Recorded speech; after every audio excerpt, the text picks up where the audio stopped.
everyone, welcome back to the podcast A Girl's Guide to the Music Business, the place where we celebrate women who work in the music industry with me, your host, Shay Green.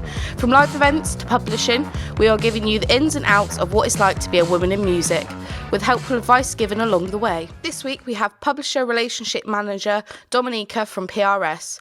PRS are a British copyright collective, and to briefly explain, they are responsible for ensuring artists are correctly played whenever their song is played.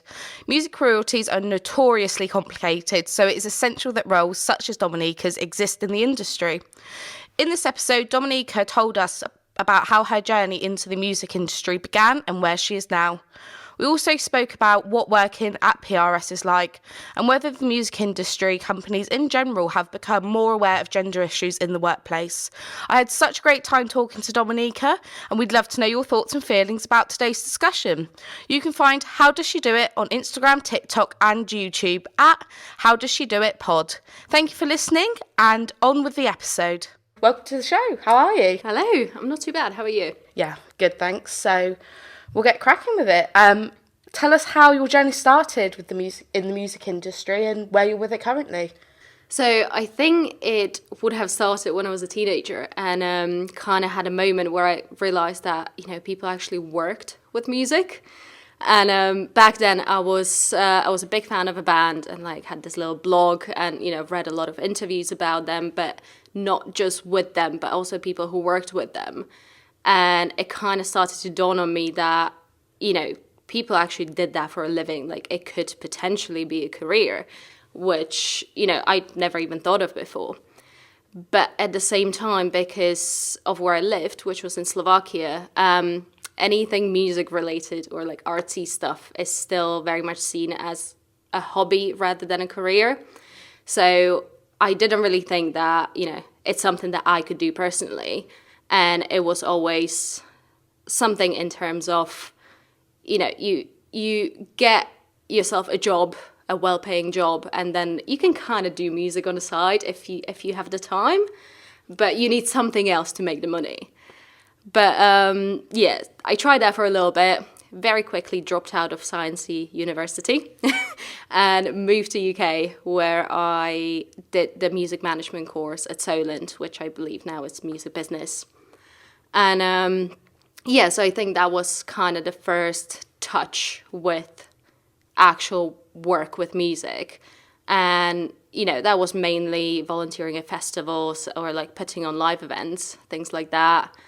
And I think that just kind of convinced me that that is definitely something I want to stick to. And after uni, I think about a year and a half after I graduated, I started working at PRS, where I'm still currently. I started as a service representative, which is, just your usual answering emails, picking up phone calls from PRS members. But after a year and a half, I moved to my current position, which is Publisher Relationship Manager. And so I currently look after Sony Music Publishing and a smaller publisher called Extreme, which were recently bought by Sony. And honestly, I'm absolutely loving it. I think I was in the beginning very much thrown down the deep end just because of how little experience I had in the music industry overall, but also at PRS. But I also find that that's how I learn the best. So, it worked out, and I really enjoy meeting all the people who work in very different parts of publishing. And it's been going great so far. Yeah, amazing. Well, it's good to hear how your journey's been so far. So just a fun way to kind of kick off with the show, we're going to do an awkward scenario now. So just to give a little bit of info to the listeners, Domi's going to give us an awkward scenario that has happened within the music industry. She's going to explain the situation to you, have a little think throughout the show of maybe how you'd personally solve this situation, and then at the end of the show we will be revealing the answer to you. So if you want to tell us your awkward scenario. So my awkward scenario might not be necessarily music industry related, but I can promise you it does happen a lot, and it will probably happen to every single person. So essentially, imagine you get an email from whoever this client, in my case, would be a publisher, and they ask you to do something. You kind of start working on it, are waiting to hear back from someone else, and as the time goes, you completely forget about it. And you don't really remember it until your client emails you and goes, that thing I asked you about a couple of weeks ago, I kind of really need an answer by the end of the day today. Do you have it for me? And so what do you do at that point? Because it does involve getting information from someone else, and you might not necessarily be able to do it by the end of today. Yeah, absolutely. And I think that does apply in the music business, but applies in any other job. I've had it happen. It is so stressful. And then you have to look back through the chain of emails and be like, where was this? When did this go on? Yeah. So I think it's a great awkward scenario. So like I said, you'll find out at the end of the show the official answer of what Domi did. Now, it'd be great if you could tell us how you found working for PRS in terms of like work-life balance. So I don't think I have a bad thing to say about it.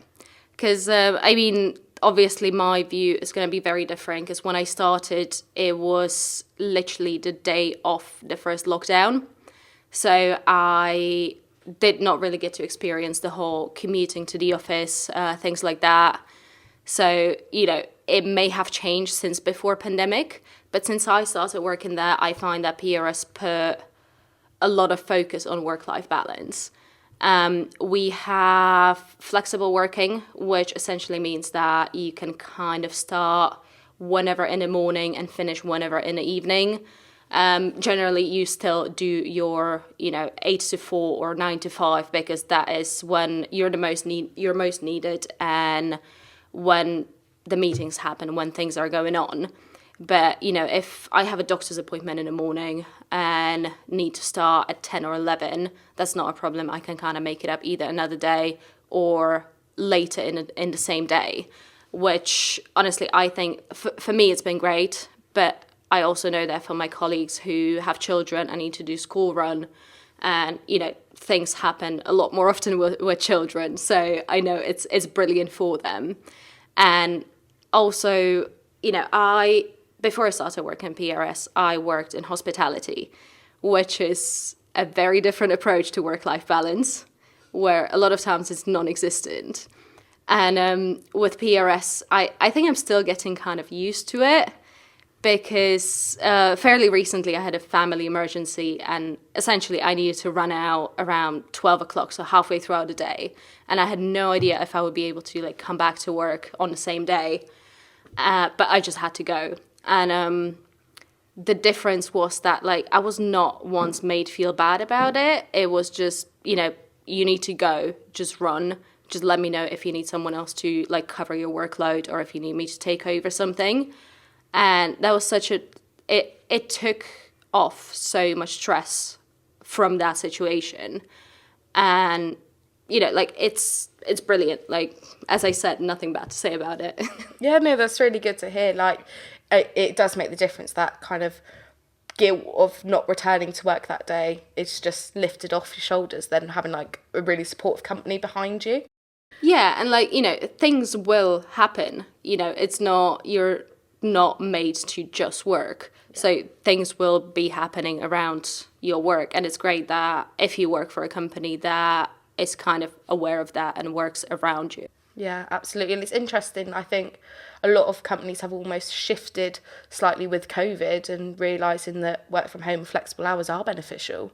Yeah, I think so, because essentially, I know now that we do go to the office from time to time, I definitely get a lot more done, especially when it comes to stuff like spreadsheets or doing some kind of analysis. You don't need to collaborate with people, you just need your quiet. And I definitely get a lot more done with that at home than I would do at the office. But then again, when it comes to collaborating on a project, you do want to be around people. Yeah, absolutely. Amazing. So you mentioned that you attended Solent University.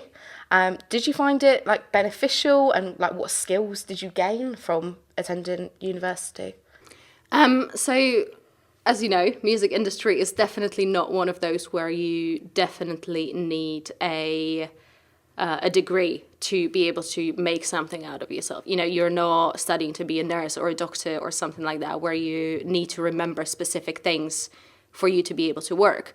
So I completely understand why some people would not find it necessary or helpful, but I think I got a lot from it. One part of it is the fact that I didn't grow up in the UK, so it did give me not just an overview of how the industry works, but also kind of eased me into what is essentially a very different culture to my own. You know, although there are a lot of similarities, you know, there are things you will only learn while living here. So I think that was a nice way to get introduced to it, rather than just like moving here and starting work right away. But also, I think that the course itself gave me a really good overview of the whole of the industry, which could be a downside because you can't really go into any part of it too in depth because you don't have time for that. But at the same time, it does kind of show you what's out there, what are your options. And I do have to admit, when it came to publishing stuff in uni, I didn't really pay attention. Like, I didn't understand it. I didn't really know how it works. And I didn't think that's something I would ever get into. So, you know, why would I? And obviously, that's all I do know. So, but at the same time, because I had the resources from uni and I had some of the notes and I knew kind of what books I could go into to like learn more about it, once I started a PRS, I actually did go back to my uni notes and like just ran through the basics. And I think it did give me kind of a head start compared to like other people who started at the same time as me, which, you know, like I wouldn't have had if I didn't do the course. Yeah, amazing. It's good to hear like how you've kind of went out to work and then came back to reflect on previous work. Definitely. Yeah, amazing. So what, if any, challenges have you had in the music industry, and like how did you kind of overcome it? So again, my challenges might not be necessarily music industry specific, but obviously it translates into that as well. And I think the main one was the fact that I didn't grow up here. And I don't think you realize how much you kind of rely on your parents' knowledge or like your friends' knowledge or your wider family until you kind of don't have that. When I moved to UK, you know, I didn't know anyone else here and it was literally just me.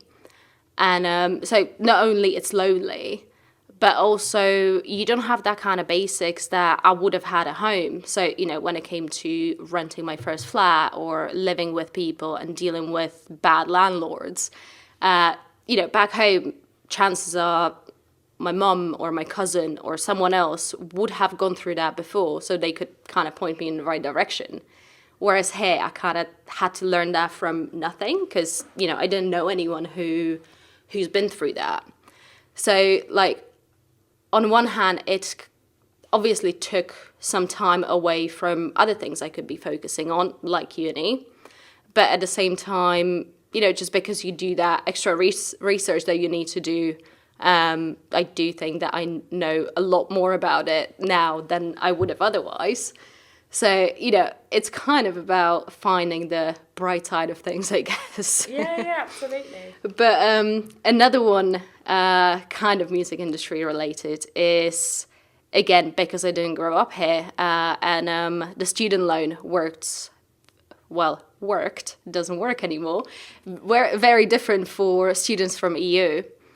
I essentially had to work full-time all throughout uni, which really did take away some of the non-paid opportunities that others had.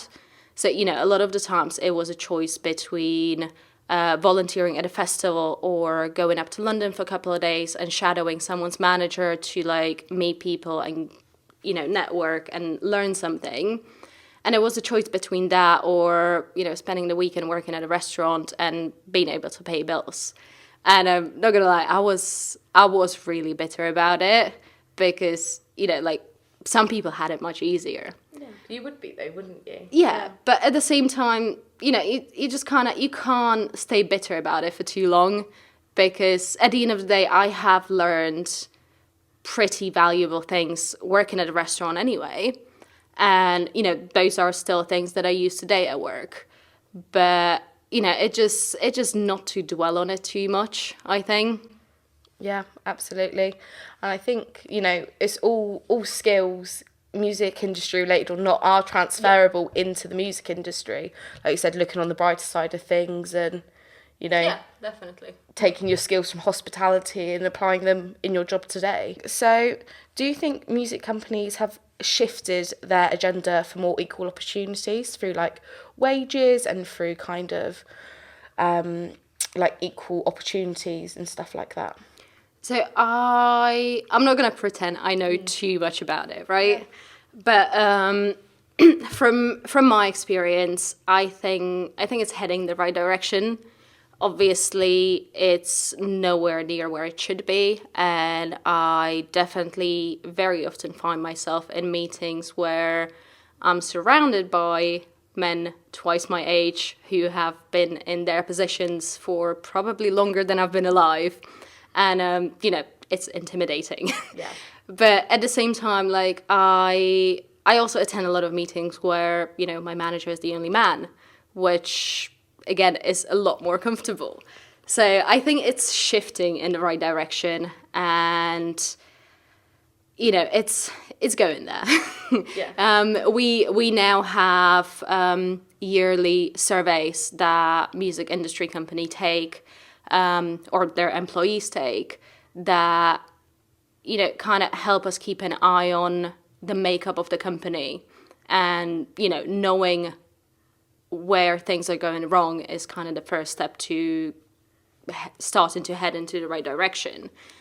But that all being said, I don't think working at PRS and around music, I don't think I have ever had an experience where I was made feel like I know less or I have less rights to be in a room than someone else just because I'm a woman or because I'm foreign. And, you know, it has definitely happened to me before in other jobs.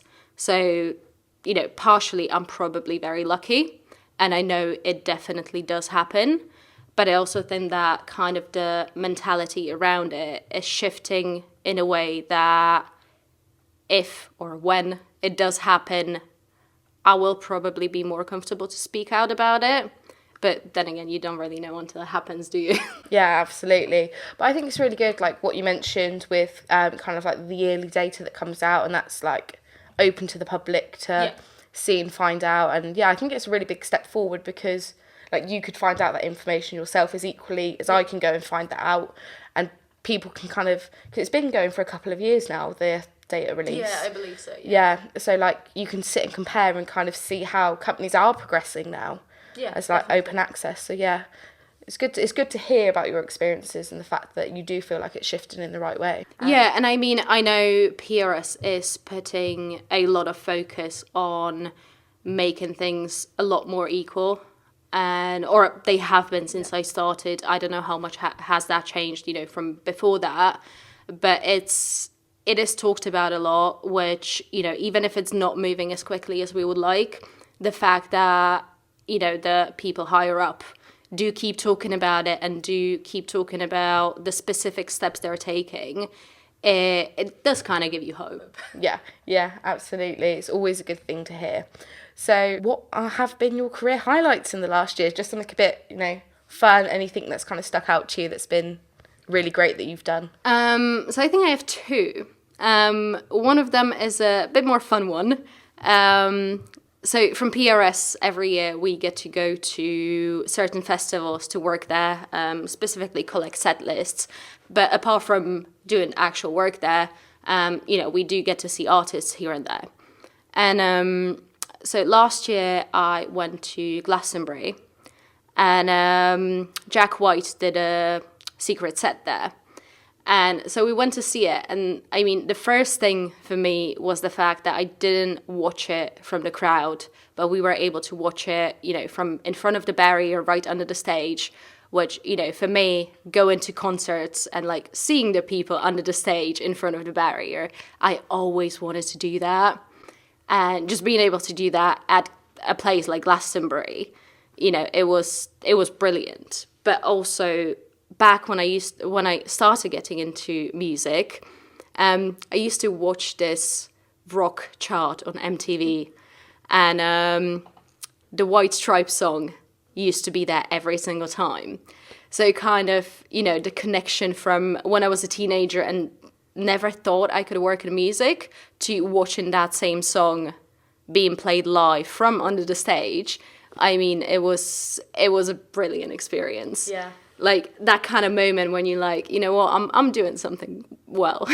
Yeah. I absolutely can imagine the feeling. Like, Yeah. it's like the nostalgia to when you were a teenager, Yeah. being like, yeah, I've done it.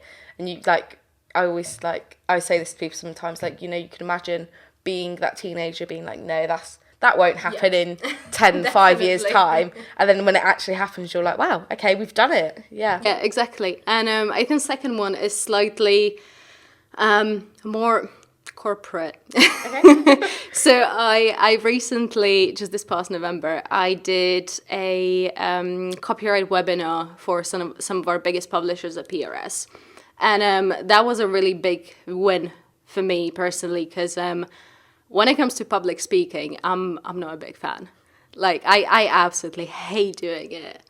And just the fact that, you know, I ran a copyright webinar, which is a topic fairly difficult, in front of people who, a lot of them most likely know a lot more than I do. And like being able to teach them something, and, you know, and the webinar went really well. You know, definitely proud moment. Yeah, amazing. I think it's nice to hear those like two very different but both equally fantastic experiences. One being quite, you know, fun Glastonbury, you can't go wrong with it. And then the other one being, that nice corporate achievement. Especially, like you said, especially if you're not a fan of public speaking. That is like, I bet you can imagine you got off the call and was like, I've done it. Oh yeah, and it did start with technical issues, because of course it did. That's always the way, technical issues. So that's a good way to start a webinar that you've been dreading. Cool, amazing. So, have you got any kind of final tips and tricks for anyone trying to get themselves out in the music business and music industry? So I think my main one would be to fake it till you make it, and to go out of your way to make yourself uncomfortable. And what I mean by that, to give you an example with kind of how I do it with the public speaking, for example, I always dreaded it, never enjoyed it, but, you know, I've never been confident about it, but you kind of have to fake having the confidence while doing it until one day you don't need to fake it anymore. And unfortunately, I think that is the only way to do it. With things like this, you just need to put yourself there enough times that, you know, you go through everything that could go wrong and you come out on the other side of it. So there is nothing left for you to be scared of. And same thing with, you know, putting yourself in uncomfortable situations and going out of your way to do it. You know, it could be applying for jobs. You don't really have to meet the 100% of the criteria, because, let's be honest, no one really does. Or, you know, joining the meetings that you really don't want to join. You know, speaking of from personal experience, things like talking to people and joining meetings and networking really don't come natural to me. So I really have to push myself to put myself in those positions, like this podcast, for example. Yeah. So, you know, a few years back, I don't think I would have done this. And it's only by making myself, you know, pick up those phone calls I really don't want to pick up and speak to people, or making those phone calls in the first place. And what I found really helpful, because obviously if it's something you don't want to do, you will avoid it as much as you can, right? But I think in the past year or so, this is something I spoke to my current manager about. And I did tell him that, running meetings and speaking in public, things like that, I know it would be good for my development. And I know that, I can do it, but at the same time, I really, really don't want to. So, but because I told him that, and I told him that essentially I do want to do it, but I don't. He will go out and find opportunities for me that I could be doing. Give me a part of the meeting that he is running for me to lead and, speak about a specific thing for a little while, just to put me in that uncomfortable situation, but in a way that, if I mess up really, really bad, he can still jump in and save me. Yeah. So, it's kind of, if you struggle to push yourself out of your comfort zone by yourself, get someone else to help you. And most of all, just keep at it, because especially getting into music industry can be so incredibly off-putting. I don't think I can tell you how many jobs I have applied for before I landed with PRS, and I barely got any interviews. And, I had moments when I'm like, you know what, should I just give up and move abroad, open my own restaurant and, just live on a beach? Yeah. Which, with this weather, not a bad idea. But, you just need to keep going, and you need to trust that if you put enough work in it, it will work out. Yeah, amazing. I think that's really, really great advice. Fake it till you make it being my favourite. But yeah, I mean, exactly what you said. I was thinking it as you said it. If you hadn't put yourself in those awkward situations, you probably wouldn't be sat here chatting on a podcast today. But it's really good to hear that you've got the support of your manager to kind of place you in those awkward scenarios and situations, but then also be there to back you up. I think it's good that you've got that support there. Yeah, exactly. And, at the end of the day, a lot of how much you enjoy your job is about the people who are above you. And as I said, at PRS, I've been really lucky with every single manager I've had so far.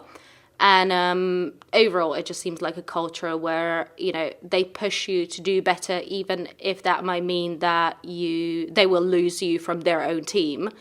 But, so far I've had everyone, helping me develop and helping me, as I said, put myself in those uncomfortable situations. Yeah, that's amazing. Cool. So now, just for another little fun part after all those questions, I feel that was quite a lot of questions, quite a lot of talking on both our parts. You're going to write a question for the next interviewee. It can be any question, and we won't find out what it is until we read it out, essentially. So, and neither will our viewers and listeners. So just a nice little bit of fun. So I'm going to give you this pen and paper. There we go. If you want to write your question out, and then you can just kind of hide it away from us. I'll try to write it in a way so someone can actually read it. I don't even know if I spelled it right. Hopefully. Amazing. So we will keep that one tucked away until our next interviewee. Hopefully, I'm sure it'll be an excellent question. So you've started the chain now. You've officially started the chain, because we're going to carry this on. I'm very excited for the answer. Yeah. I think it's now time for you to give us the answer to your awkward scenario. Right. So just to remind everyone, my awkward scenario is basically you completely forgetting about something you were supposed to do. And the best thing to do in that situation, or any situation where you or your company messed up, is to own up to it, because you want to be honest with whoever your client is as much as you can. People will appreciate you and respect you a lot more for giving them the bad news, but being straight up with them, rather than trying to cover it up and lying to them, because eventually it will catch up with you. So, my solution was, and definitely will be in the future, to let them know something along the lines of, I really apologize. This completely slipped my mind. I didn't remember until you just emailed me again. I will do everything I can to get you the answer by the end of the day. But if it's not possible, because say we need a report that can only be generated overnight, I will get you this amount of information, which is something I can do for you today, but because there are system limitations that don't allow me to pull the report until tomorrow morning, I'll have that with you first thing in the morning. And, people might be pissed off. People might be annoyed, but you are much better off telling them that than, trying to blame it on someone else or trying to blame it on technology, because, it is bound to happen again, and you can't, keep finding excuses for it. You just need to own up to it and, let them know what you're doing to fix your own mistake. Yeah, absolutely. Like, honesty is the best policy in that scenario. Amazing. So this brings us towards the end of the show. So thank you so much, Domi, for joining us. Thank you for having me. Yeah, it's been fun. Yeah, it's been great. Do you know what? It's been so interesting to hear experiences about women in the music industry, and as well as like being coming across as an international student when your journey started in the music business. I think it's really, really interesting and great conversation. So just thank you so much for joining us. Thanks for having me. I do enjoy, especially when it comes to like talking about, someone who came here from a different country, and, the things like the struggles in uni. It's not something people talk about, and like I don't want to complain, but it's nice to make people aware so that, maybe the people after me have it a little bit easier. Yeah, absolutely. It is just so important. So thank you so much for joining us. Thanks again. We have now reached the end of our show. Thank you all for watching and listening. Do make sure you come back for the rest of the episodes, a new one dropping every other week. We'd love to know your thoughts and feelings about today's discussion. You can find How Does She Do It on Instagram, TikTok and YouTube at How Does She Do It Pod. Let's all celebrate the great women shaping the music business. From us here at How Does She Do It, see you soon for another exciting episode.